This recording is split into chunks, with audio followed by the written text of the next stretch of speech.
नमस्कार, मैं हूं संजय शर्मा। आप देख रहे हैं 4 PM न्यूज नेटवर्क। एक बड़ा सवाल है कि क्या प्रधानमंत्री नरेंद्र मोदी जी और मुख्यमंत्री योगी आदित्यनाथ जी के बीच में सुलह समझौता नहीं हुआ? क्या दोनों के बीच में तनाव बरकरार है? क्या लोग सही कहते हैं कि दिल्ली दरबार योगी आदित्यनाथ को कल्याण सिंह बनाना चाहता है? क्या लोग सही कहते हैं कि योगी आदित्यनाथ को अब गोरखपुर में ही परेशान किया जाने वाला है? कम से कम गोरखपुर में प्रधानमंत्री जी ने या भारतीय जनता पार्टी के केंद्रीय नेतृत्व ने जो किया, उसने पूरे गोरखपुर में हलचल मचा दी है। चुनाव पास में है गोरखपुर में और भारतीय जनता पार्टी के खेमे में खलबली मच गई है। दिल्ली दरबार ऐसा करेगा ये किसी ने सोचा भी नहीं था। प्रधानमंत्री जी ऐसा फैसला कर लेंगे ये कल्पना भी नहीं थी। मगर लगता है योगी आदित्यनाथ ने भारतीय जनता पार्टी के ट्विटर पेज पर प्रधानमंत्री नरेंद्र मोदी की फोटो हटा के जो गलती की थी, अब मोदी जी ने उसका हिसाब बराबर करने का मन बना लिया और गोरखपुर में जो आज हुआ वो इसका जीता जागता उदाहरण है। जो मेरे दर्शक नए हैं, मैं उनको बताना चाहता हूँ, थोड़े दिन पहले की तस्वीर में ले जाता हूँ, थोड़े महीने पहले का दौर में ले जाता हूँ। ये वो दौर था कि जब मुख्यमंत्री योगी आदित्यनाथ को उनके सिपहसालार, उनके नौकरशाह, उनके चमचे ये समझाने में लगे हुए थे कि आप प्रधानमंत्री पद के मैटीरियल हैं, आपकी पताका पूरे विश्व में गूंज रही है, अगले प्रधानमंत्री तो आप ही हैं। मुख्यमंत्री जी इन नौकरशाहों के चक्कर में आ गए और फिर पूरे देश में नहीं, दुनिया में योगी आदित्यनाथ जी की ब्रांडिंग करने के जो सपने दिखाए थे कुछ अफसरों ने, योगी आदित्यनाथ उन अफसरों के झांसे में आ गए। अमेरिका की टाइम मैगजीन में विज्ञापन छपा कि योगी आदित्यनाथ ने कोरोना काल में बहुत अच्छा काम किया। हकीकत यह है कि उत्तर प्रदेश का कोरोना मॉडल बहुत बुरी तरह फ्लॉप हुआ था। उत्तर प्रदेश में कोरोना काल में गंगा में बहती हुई लाशें पूरी दुनिया में मुद्दा बन गई थी। कोरोना की बहती हुई लाशों ने पूरी दुनिया में देश का नाम नीचा कर दिया था। अब पूरी दुनिया में देश का नहीं, उत्तर प्रदेश का भी सवाल इसलिए खड़ा हो गया था कि सरकार इतना झूठ क्यों बोल रही है। इस बीच में टाइम मैगजीन में कहानी बताई गई कि उत्तर प्रदेश ने तो इतिहास रचा है। प्रधानमंत्री नरेंद्र मोदी की एक अघोषित चेतावनी है भारतीय जनता पार्टी के नेताओं को कि भारत के बाहर जब नरेंद्र मोदी जी का महिमा मंडन होगा तो सिर्फ उनका होगा। इस लाइन को ना कभी वसुंधरा राजे ने तोड़ा, ना कभी शिवराज सिंह चौहान ने तोड़ा, ना कभी गडकरी ने तोड़ा और ना राजनाथ सिंह हिम्मत कर पाए। उनके प्रेस नोट, उनके फोटो, उनकी वीडियो, हर जगह ध्यान रखा जाता था कि प्रधानमंत्री से बड़ा कद गलती से भी किसी का दिख ना जाए। मगर योगी आदित्यनाथ को भरोसा हो गया था कि वह देश के अगले प्रधानमंत्री बनने जा रहे हैं। लोग बताते हैं कि अमित शाह से उनकी लगभग संवादहीनता हो गई थी। दोनों के बीच ये नाराजगी की खबर पूरे देश में सुर्खियां बन चुकी थी।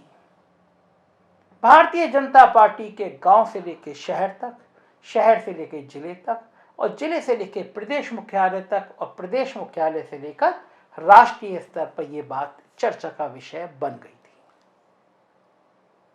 थी। इसी लड़ाई में, इसी क्रम में अरविंद शर्मा को भेजा गया। पूरा चुनाव हो गया, आजकल अरविंद शर्मा का कहीं नाम नहीं आ रहा।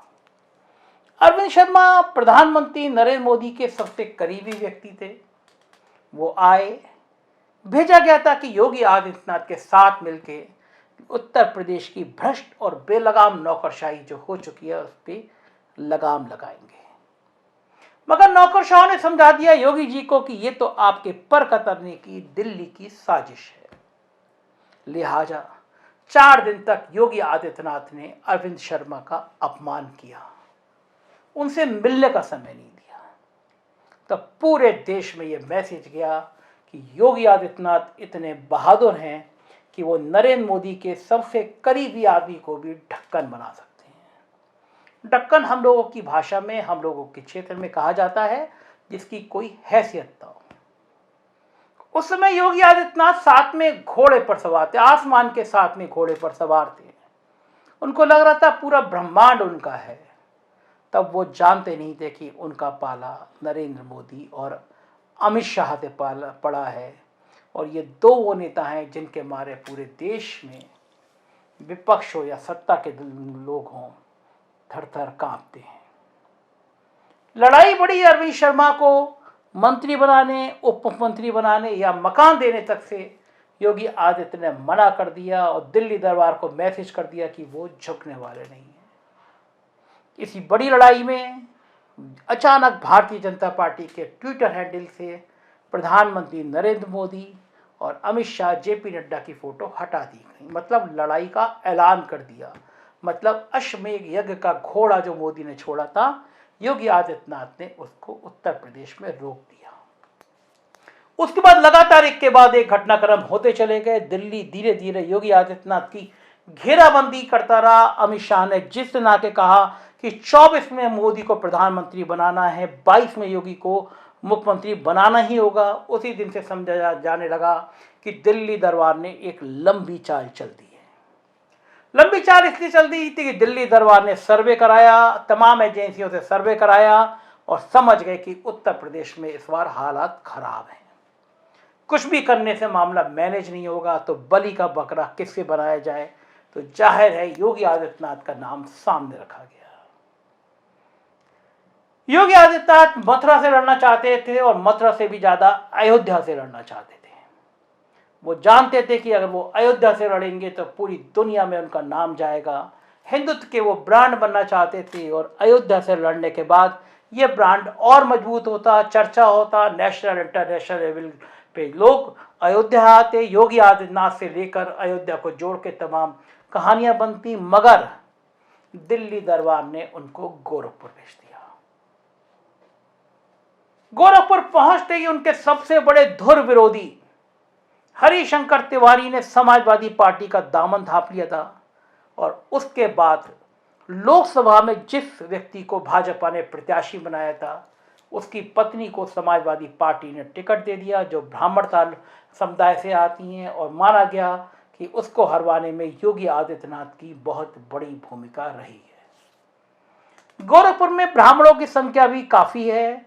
समाजवादी पार्टी का ब्राह्मण टिकट, हरिशंकर तिवारी का समर्थन एक नई खलबली पैदा कर गया, और इस बीच में आम आदमी पार्टी ने एक कायस्थ समाज के व्यक्ति को टिकट दे दिया, क्योंकि गोरखपुर में कायस्थ समुदाय के लोग भी काफी हैं। भारतीय जनता पार्टी के जिस विधायक राधा मोहन अग्रवाल का टिकट काटा गया, उसकी गोरखपुर में बहुत बड़ी ब्रांडिंग है। लगातार 2002 से वो चुनाव जीत रहे हैं और हर बार एक ज्यादा मार्जिन से चुनाव जीतते आए हैं।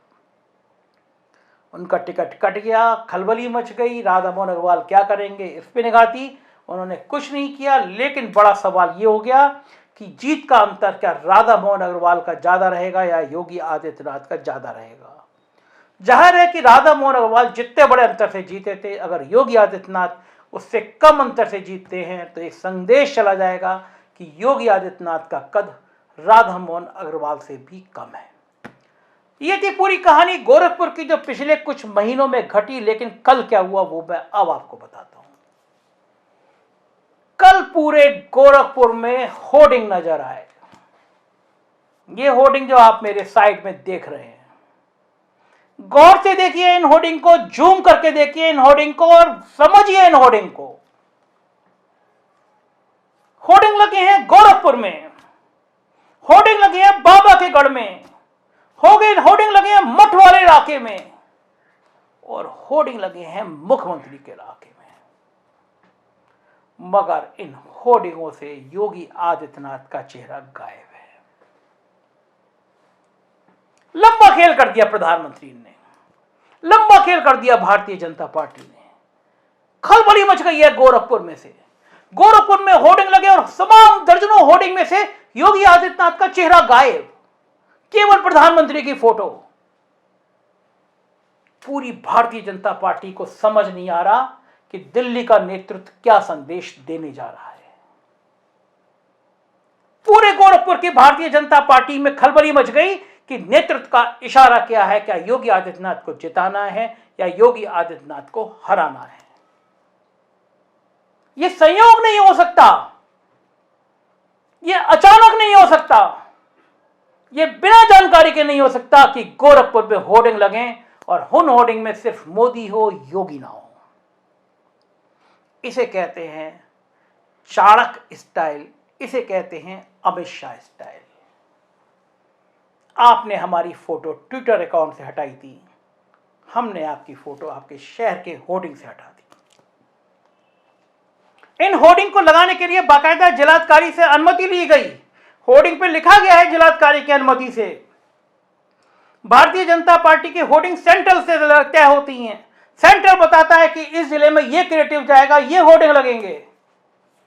तो क्या केंद्रीय नेतृत्व चाहता है कि योगी आदित्यनाथ गोरखपुर से चुनाव हार जाएं, या फिर वो इतने कम मतों से जीते हैं कि कहा जा सके कि वो तो राधा मोहन अग्रवाल से भी उनका स्तर नीचे चला गया है।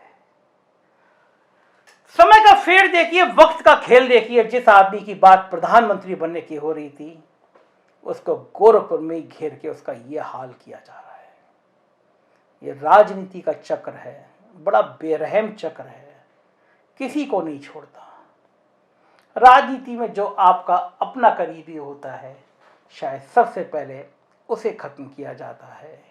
और कम से कम गोरखपुर में लगे होर्डिंग इस बात की पड़ताल कर रहे हैं, इस बात का प्रमाण दे रहे हैं कि राजनीति में कोई किसी का नहीं होता। जाहिर है ये सारी बातें आपको देश के किसी भी चैनल पर नहीं मिलेंगी, क्योंकि हम गोदी मीडिया नहीं हैं। इसलिए ईमानदारी से आपको उत्तर प्रदेश की राजनीति का आकलन करके बता रहे हैं। इसीलिए हमारे चैनल को बंद कराने की कोशिश की गई। देश भर में, दुनिया में विरोध के बाद चैनल शुरू हुआ और ये गोरखपुर की ताज़ा खबर आपके सामने है। आपका सहयोग चाहिए, इस बार दुगनी ताकत के साथ चैनल को सब्सक्राइब करिए, दोस्तों से कहिए यही वो चैनल है जो कम से कम इस दौर में सच दिखाने की हिम्मत करता है। Thank you.